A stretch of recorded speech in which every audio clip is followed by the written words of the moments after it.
नमस्कार दोस्तों, मैं डॉक्टर प्रीति आप सबका स्वागत करती हूं मेरे YouTube चैनल पे। दोस्तों आज हम बात करेंगे पाइल्स या फिर हेमरॉइड्स या फिर हिंदी में जिसे मस्सा भी कहते हैं। आज मैं आपको बताऊंगी कि पाइल्स की प्रॉब्लम क्यों होती है, क्या क्या कॉजेज इसके हैं, सिम्टम्स क्या क्या है पाइल्स की प्रॉब्लम में, और होम्योपैथी की उन दवाओं के बारे में भी हम बात करेंगे जिन्हें हम पाइल्स में यूज़ कर सकते हैं। और इसी के साथ साथ मैं आपको बताऊंगी कि ऐसे कौन से हमें डे टू डे लाइफ में प्रिकॉशंस रखने चाहिए जिसकी वजह से हमें पाइल्स की प्रॉब्लम नहीं हो। आइए अब हम बात कर लेते हैं पाइल्स या फिर मस्से के बारे में कि वो क्या होता है। सिंपल लैंग्वेज में हम देखें तो जो मल द्वार है या फिर एनल एरिया है हमारा, उसकी नसें सूज जाती है, उनमें स्वेलिंग आ जाती है और उसकी वजह से पेन होता है और समटाइम्स ब्लीडिंग भी होती है, तो वही पाइल्स कहलाते हैं दोस्तों।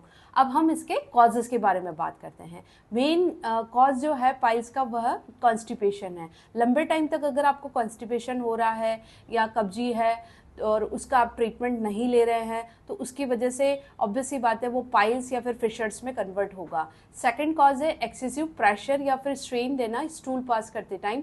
और थर्ड कॉज है जनरली प्रेगनेंसी में भी एक चीज़ देखी गई है कि पाइल्स की प्रॉब्लम कॉमन हो, बिकॉज एक्सटेंडेड जो यूट्रस होती है वो प्रेशर अप्लाई करती है अपने एनएस और इंटेस्टाइन में, उसकी वजह से कॉन्स्टिपेशन होता है, फिर वो कॉन्स्टिपेशन लॉन्ग टर्म में पाइल्स में कन्वर्ट हो जाता है। आइए अब हम बात करते हैं पाइल्स के सिम्टम्स के बारे में। जनरली इसमें एक हार्ड लंपी आउटग्रोथ एनएस के अराउंड या फिर मस्सा जिसे कह सकते हैं हम, वो देखने को मिलता है।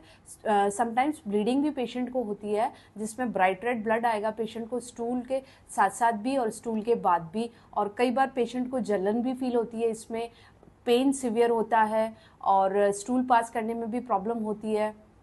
आइए अब हम बात कर लेते हैं इसकी कॉम्प्लिकेशंस के बारे में। अगर लंबे टाइम तक पाइल्स को ट्रीट नहीं कराते हैं दोस्तों हम, तो ये आगे जाकर सिवियर प्रॉब्लम्स जैसे फिशर्स, फिशुला में भी कन्वर्ट हो जाती है। और समटाइम्स देखा गया है कि अगर ब्लीडिंग है पाइल्स में तो वो पेशेंट एनीमिक हो जाता है और उसकी वजह से खून की कमी की वजह से पेशेंट में सिवियर वीकनेस भी आ जाती है। समटाइम्स मोशन प्रॉपर पास नहीं होता पेशेंट को, तो फिर इंटेस्टाइनल इन्फेक्शंस भी कॉमनली देखने को मिलते हैं। आइए अब हम बात करते हैं होम्योपैथी की उन मेडिसिन के बारे में जो हमें पाइल्स में यूज करनी होती है।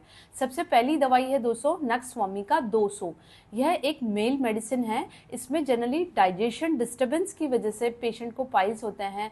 जिन लोगों का खान पान सही नहीं होता, लेट आवर्स तक जगते हैं, लेट आवर्स तक सोते हैं, अल्कोहल का कंजप्शन हाई होता है, non veg, egg, spicy food day to day life में रेगुलर लेते रहते हैं, तो उनमें नक्स वोमिका 200 का अच्छा रोल है। इसे लेने का तरीका रहेगा 2-2 बूंद डायरेक्ट टंग पर 2-3 महीने के लिए आप लेंगे तो देखेंगे कि आपके जो पाइल्स क्रोनिक पाइल्स है उनमें अच्छा रिलीफ है। सेकेंड मेडिसिन है दोस्तों सल्फर 200।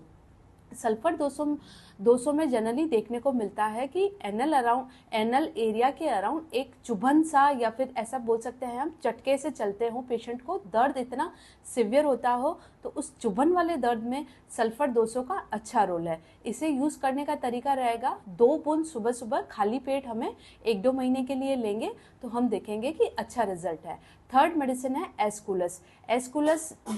एस्कुलस को यूज़ करेंगे हम जब पेशेंट को एनल एरिया के अराउंड स्वेलिंग हो, उसे पेन हो रहा हो, इचिंग हो, तो उसमें एस्कुलस का अच्छा रोल है। एस्कुलस की हमें मदर टिंचर यूज़ करनी है 10-10 बूंद दिन में 3 बार गुनगुने पानी से महीने 2 महीने के लिए लेंगे तो आपकी ये प्रॉब्लम सॉर्ट आउट हो जाएगी। थर्ड मेडिसिन है दोस्तों हेमामिलिस मदर टिंचर। ये ब्लीडिंग पाइल्स में यूज़ होती है। जब हम देखते हैं कि पेशेंट में बहुत ब्राइट रेड कलर का ब्लड आ रहा है स्टूल के साथ साथ भी और स्टूल के बाद भी, तो उसमें हेमामिलिस का अच्छा रोल है। एक तरीके से मान लीजिए कि हेमामिलिस रामबाण दवाई है ब्लीडिंग पाइल्स में। इसका भी हमें मदर टिंचर ही यूज़ करना है। यूज़ करने का तरीका रहेगा 10-10 बूंद गुनगुने पानी से दिन में 3 बार 2-3 महीने के लिए रेगुलर लीजिए। अब हम एक्सटर्नल एप्लीकेशन के लिए एक मेडिसिन है कैलेंडुला मदर टिंचर, उसे यूज़ करने का तरीका मैं बताती हूँ। आप थोड़ा सा मदर टिंचर लीजिए डाइल्यूट करके और जो प्रॉब्लमेटिक एरिया है उस पर अप्लाई कर लीजिए, तो आप देखेंगे कि आपको जो वो चुभन हो रही है और एक जलन सी हो रही है उसमें रिलीफ है। इसी के साथ साथ दोस्तों अब हम बात कर लेते हैं प्रिवेंशंस के बारे में, जिसकी ऐसा हम क्या करें कि जिसकी वजह से हमें पाइल्स हो ही नहीं है। हमें सबसे पहले तो ध्यान रखना है कि हमारा डाइट अच्छा हो, फाइब्रस डाइट हो, फ्रूट्स, सैलड, ये प्रॉपर हम हमारी डाइट में डेली बेसिस में लें, जिसकी वजह से कॉन्स्टिपेशन नहीं होगा। और अगर कॉन्स्टिपेशन नहीं है पेशेंट में तो पाइल्स की प्रॉब्लम भी जनरली नहीं होती है। और सेकंड है कि हम हमारा वाटर इनटेक प्रॉपर रखें, 2-3 लीटर पानी पर डे पिए, जिसकी वजह से डिहाइड्रेशन भी नहीं हो और अपना इंटेस्टाइन्स को भी एक प्रॉपर मूवमेंट मिले पानी की वजह से। और थर्ड है वेट मैनेजमेंट। अगर आपका वेट बहुत ज़्यादा है तो भी देखने को मिलता है कि पाइल्स की प्रॉब्लम कॉमनली हो गई। तो डेली बेसिस में एक्सरसाइज करिए और वॉक करिए, कुछ ना कुछ फिजिकल एक्टिविटी अपनी लाइफ में रेगुलर बेसिस पे रखें तो आपको ऐसी प्रॉब्लम्स नहीं होगी। अगर दोस्तों आपको ये मेरा वीडियो पसंद आया हो तो प्लीज़ इसे लाइक करिए, मेरे चैनल को सब्सक्राइब करिए, इसे अपने फैमिली और फ्रेंड्स के साथ शेयर करिए। Thank you.